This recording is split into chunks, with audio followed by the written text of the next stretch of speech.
Hello everyone, this will be the first part in a series of videos on doing double-sided hole beam. I do not know how long this will end up being. I'm hoping to get a whole pattern done. The pattern we're going to be working on, and there'll be a link in the description, is my snowflake pattern. This is the easiest one, and the reason this one's easy to double-side is because it's mostly just one line. Remember, if you've seen my hole beam video, you know outlines are easy to do double-sided. You just go there and back. So the path we're going to take around this snowflake is we're going to go up this way. We'll do one little stitch out there. We'll come all the way around the edge. We'll do one little stitch out there. We'll do one little stitch out there. We'll come all the way around all these edges. And when we've gone all the way around the whole thing, we go back. And since we've already done these little stitches, we'll just be going back around the outline. That's actually the easy part, retracing your step. Keeping track of everything when you've only got half of it showing is the hard part with a more complicated outline like this. I know you can probably tell what this pattern is from the video. Please don't take the pattern from the video. Please, I will leave a link in the description. Go find it. So I'm going to have the pattern probably here off camera. Now, one thing I like to do that not everyone does is when I'm trying to do true double-sided, I save my ends for last, because that way I have all the stitches and I can tuck in later. So I'm just going to hold that firmly here while I go stitching away. And it's just, and I'm reading my pattern here. So this is a little bit harder than me just making a little line, and somehow I'm not finding my stitch.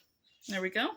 Now this is where I was going to do that little jog out that I told you about, because that way he's just done. And as you see, if I actually can find the hole in my fabric, he's on both sides of the fabric now. And I'm just going to keep going up and around this snowflake. I think I might just do only one branch of him on this video, just to make life simple. I'm just going to go all the way around, and I can always finish it later. So I got that, and you notice I'm just doing every other stitch, and the pattern's pretty clear, but you can kind of only see part of it. That's the awkward part. Now, it's not too hard when you're doing something that's just an outline, but you do have to keep track of where you are when you can only see half the stitches. And that is the challenge with a simple design, is just keeping track of where you are in the pattern. I'm going to stop putting a death grip on that poor little end there. And I'm just going to keep going around this little snowflake in a nice, neat line that looks really dashed and broken and weird, because that's the nature of hole beam. You only get to see about half the stitches, and it looks weird at first. There we go. You notice I'm not looking at my back. If you're new to this, or if you're really, really bad at noticing when you've got a knot, you cannot leave a knot in the backside when you're doing double-sided. Okay. For some reason, I can't find the backside of the fabric today, so we'll just do it that way.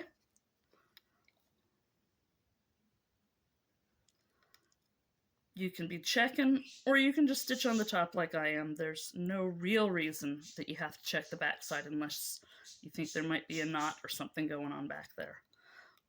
I don't think it really helps to look at the backside unless you're the sort of person that does that anyhow, because it's going to look just as weird and broken up as this front side. So as you can see, we're kind of halfway through this first thing, and you can sort of see the shape. But you really got to keep track of just where you are in the pattern when you're stitching this. And that's part of the challenge, is you're going to go out a whole lot of stitches. If I were doing this snowflake for real, and not just for a video, I would genuinely be doing the entire outline of the entire snowflake before moving on to coming back around. But for the sake of making this video, you know, not take a lifetime, we're just going to do one little branch of the snowflake.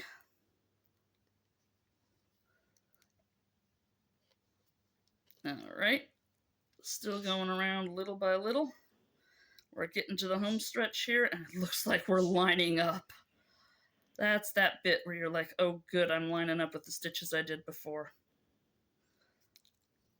And this is that little diamond you remember at the center, where you're gonna go out and back to get his little bit. All right, this is the point where I'm deviating from what I really would do for the purposes of this video.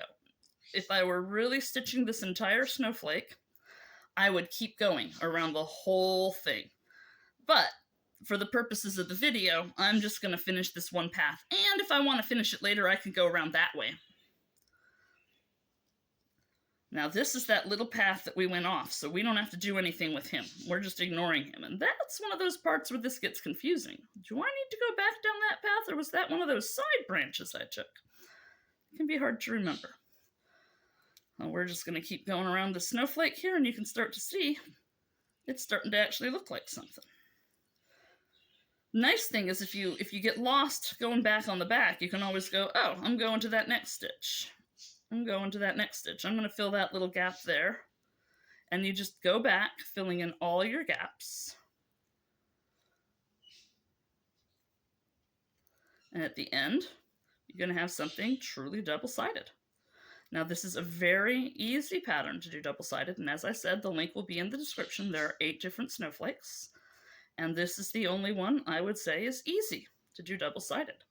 There's most of them I would say are intermediate, and there's one in there that's a real doozy that I'm not sure. I'm going to try to video it. We'll see how that goes.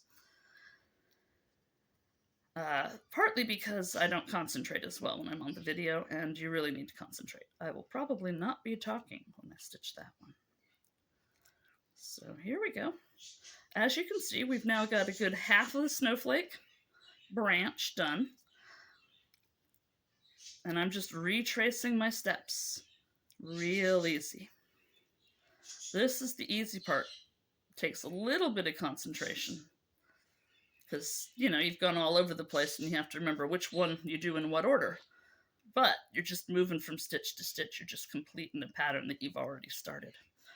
The first path is the hard part, because you have to keep track of where it is when you can only see part of it. And that is actually quite hard.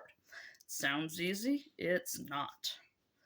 This is pretty much the expert level of blackwork. I don't recommend doing it for anything where the backside won't show. But the reason I would like to make these snowflakes possible to do in whole bean is that sometimes when we do ornaments or cards, we want the backside to show. So it's possible to make these double-sided. The other great use of double-sided is bookmarks. And one final use is there's a lot of historical costuming on ruffs and edges and ruffles that was done double-sided in that day. And this same technique would have been used 500 years ago. So here we are. We're back at our beginning.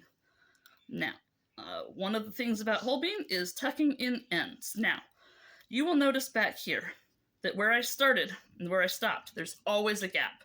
And you can always close that gap in while tucking. How you tuck an end in whole bean? You are going to have to follow the line of your stitches. So I'm going to go under here. Make sure it's nice and snug. I'm going to go under the next one.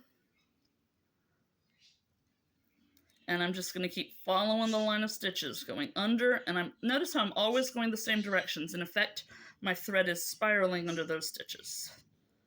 And I would just keep going under stitches in a line like that. All right, so that's how you would tuck your end invisibly, and it looks like I got a little bit of a loop there, but this is just a sample piece, so we're all okay. All right, that is an easy pattern in double-sided whole bean. The hard part is keeping track of where you are when you've only stitched half of it. All right, thank you, and we'll come back with something more challenging.